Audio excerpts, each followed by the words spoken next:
I was reading through Isaiah this morning about the text, if you can pull it up, falling from the stars.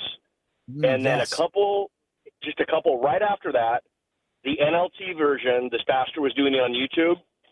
It says the part about the gods, the mountain of the gods, plural NLT. And I like the New Living Translation, but I mainly like the New King James Version. And I looked up NIV. Everyone had God, not gods, plural. Had you ever noticed that with the NLT, which I thought was pretty solid? It said gods, and that the mountain of the gods versus the – anyhow, I know you guys are sharp enough to look at the text real quick. You'll see what I'm talking about. Yeah, I got you. Yeah, Isaiah 14:12, it talks about that, the fall of Satan there, and is believed to be that reference. Pastor Jeff, when you see this passage and it says God's plural, we know there's only one God. So what does that mean? Why did he use that word? Is that the original word? What is he referring to there in that passage? Well, when all else fails, you go to the language. And what does it say? Now, direct translation out of Hebrew. Here's what it says. For you have said, now this is verse 13 where you find the plural gods in the NLT.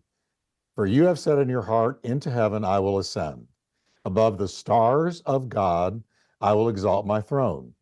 And I will sit on the mount of the congregation on the farthest sides of the north.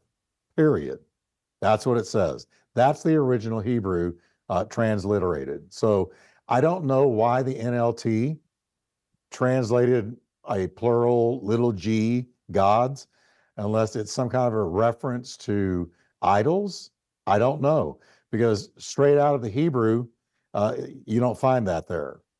So your guess is as good as mine. You can't beat the Hebrew, and that's what NLT, it's a translation. So it translated for some reason that Hebrew word into gods, and I don't know why, because that is not the transliteration that I'm looking at right now. So your guess, Rod, is as good as mine. Yeah, it's a good question. There's that other passage of scripture in Psalm 82, verse 6, where, that also mentions that, use that word gods, small g, you are all sons of the Most High, but you will die like mere mortals, that Psalm 82:6. It's a good question you ask. And I don't necessarily know why the translation has it plural there, but I appreciate the call. Rod, I don't know if that helps you. But what we do know is that Satan fell, and the Lord, he's going to destroy him ultimately. God, a piece of soon crush Satan under your feet. Does that answer it at all for you? Yeah, I think it was before the Israelites were there. I think that's why they did it. Idol worship going on there. That makes sense. I gotcha. Yeah. I appreciate the call, brother.